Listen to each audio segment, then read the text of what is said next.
we all know barbells are king. They're simple and accessible. They build unyielding gorilla strength. They're fun as hell. But what if you were not allowed to use a barbell?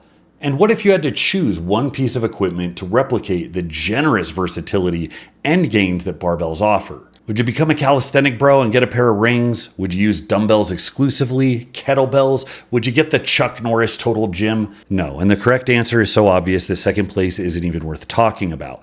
The correct answer is a sandbag. So if you've ever scratched your head and wondered what's the easiest way to pair the hindquarters of Seabiscuit with the abdominals of Optimus Prime, this is absolutely it. And we're going to talk about why it's the case, and I'm going to show you exactly how to do it. Now, there are plenty of tools and plenty of good reasons to use any of them when it comes to getting big and jacked, and you probably aren't in a situation where you actually have to commit to one thing for the rest of your life and hope that it just doesn't drive you insane. If you are, you're living in the apartment from Old Boy, or you're married. So I'm not telling you to scrap your gym membership and just hump sandbags all day, but I am telling you that you could. And the results that you would get would not only be impressive, but they would be completely unique to this type of training. Whether you're a modest bear wrestler from the Soviet Union, or if you watch the Jurassic World series and look at the velociraptors thinking, yeah, I could take them. Hugging something that doesn't want to be hugged while giving it the old rumpy pumpy is the truest test of dominance that there is. And it's closer to the most common things that you are actually likely to do in your lifetime. Contrary to popular belief, functional is not being a ninja warrior. Cool as it is, because nobody is looking up ninjas to help them move a sofa to an upstairs apartment. We talk about farmer strength for a reason. It's picking up bales of hay, throwing around sacks of potatoes, and it means physically manhandling livestock, and that includes wrangling multiple subspecies of hogs. Now, through the last 150 years or so, we've had Olympic lifters and powerlifting guys get just impossibly big and strong by focusing on a few simple movements. So there seems to be something to using compound movements and focusing on movement patterns. But the thing is, the basic bag loading mechanic, Sandbag Loading 101, does all of this. And it does it at a threshold that is really good for gains. Now, you could just row, press, squat, sit up, and deadlift in sequence, and a lot of people did for a long time. It was called PHA training. It was really damn hard, and it was really good for building up your conditioning, burning body fat while maintaining or even growing a bit of muscle mass. Now, if the prospect of setting up 9 different barbells to do a simple circuit doesn't appeal to you, I'm right there with you. I'd rather just pick up a bag.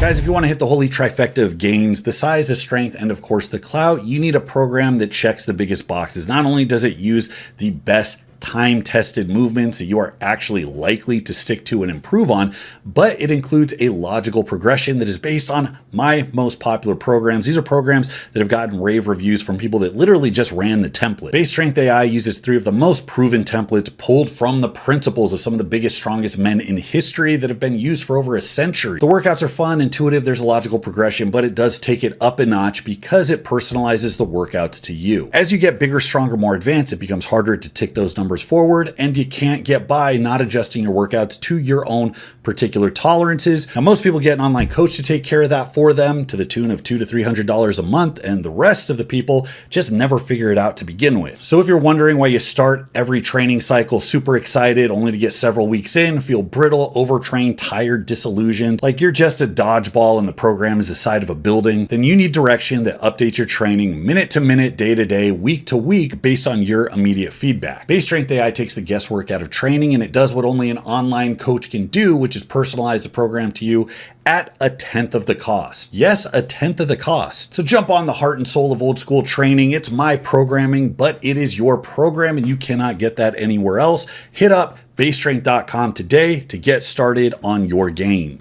Now, many people think the biceps are just ornaments, and those people have never picked up a bag. Getting it off the ground uses the back to be sure, but the limiting factor is almost always the pecs and the biceps. Now, to start out, you're going to get into an RDL position, and because the bag is so far out in front of you, a lot of people like to start with it directly on their feet or stand wide enough that they can get their feet over the bag's center of mass. Now, you might be inclined, once your fingers are set, just to pull straight up, and that is going to give you a rather rude awakening, because the thing is, the sandbag, much like your last girlfriend, likes to go limp as soon as you initiate the action. And when the sandbag plays dead, it's sure not going to respond to, "Are you awake?" The most important thing of picking a sandbag once you're in position is to crush the living daylights out of it. Now you might think, hey, I curl and I bench, my upper body's pretty strong. Well, just like everybody thought they'd hang in an arm wrestling match from their years of amateur bodybuilding, this is an entirely different ballgame. You have to get really strong in traditional gym lifts to get a modest amount of strength as it pertains to a sandbag. But when you start training this directly, you're going to notice that this strength develops super quick. Now, because your ability to grip the bag is going to be the limiting factor, it's in your best interest to fix that weakness just as fast as you possibly can. And one of the best ways to do this is a good old-fashioned fly as a supplementary exercise. Now, you could be like bench press legend Doug Young and just throw around the 100-pound dumbbells in a chest fly, or you could step it up a notch and actually use the more specific option, which is actually a pec deck fly. Your entire upper body is going to get torched doing this, including your forearms and your back muscles, but those are secondary. The emphasis here really is going to be pecs and biceps.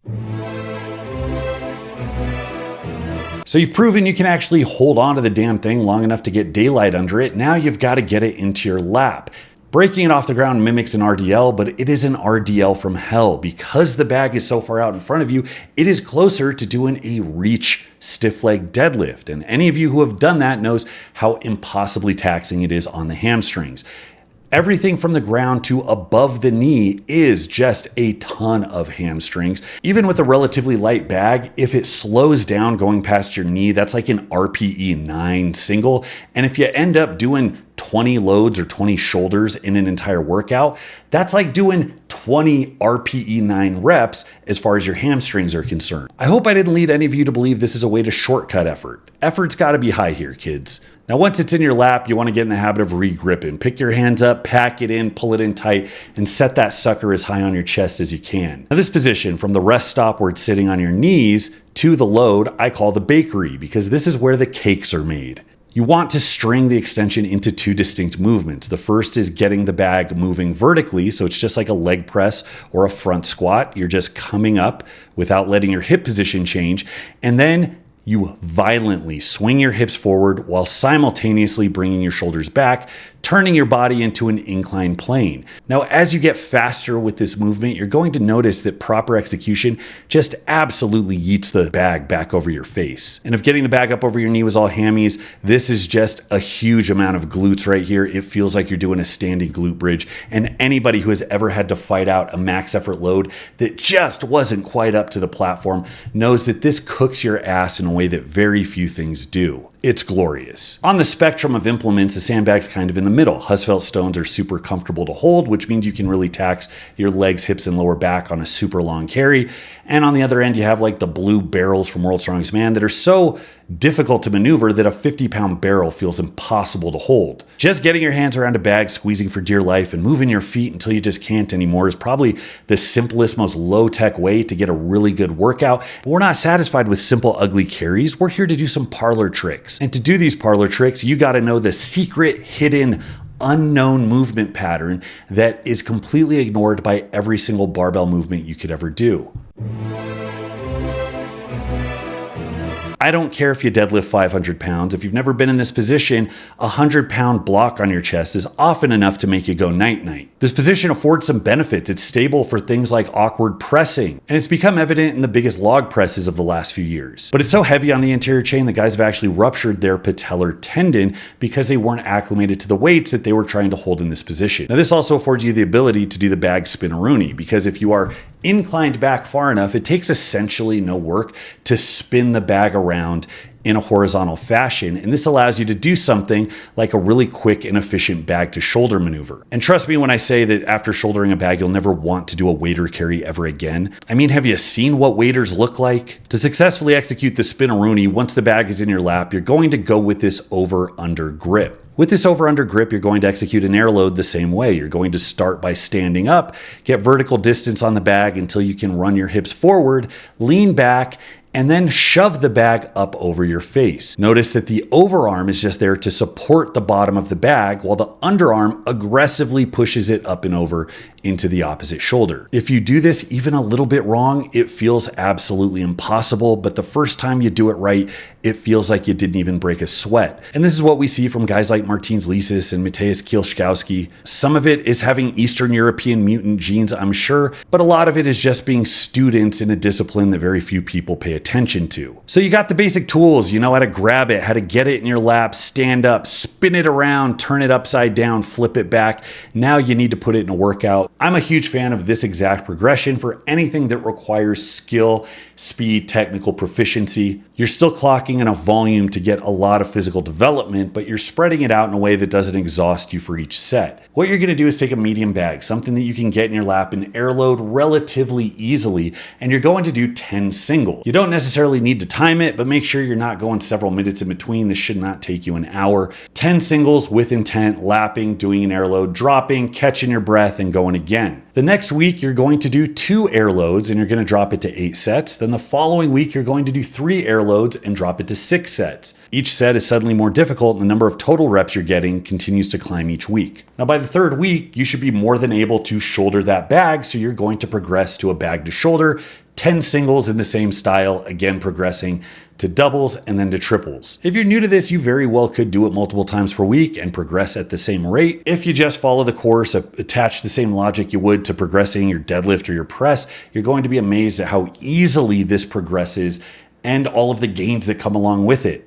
You get to the end of this 6 workout run, add sand, start at the beginning, repeat. Let me know what you guys think in the comments. Tell me about your sandbag experience, the gains you've made, the things you struggle with, leave it below, and I'll surely see you there. Thanks so much for watching, guys. Till next time, this is Bromley. I'll see you.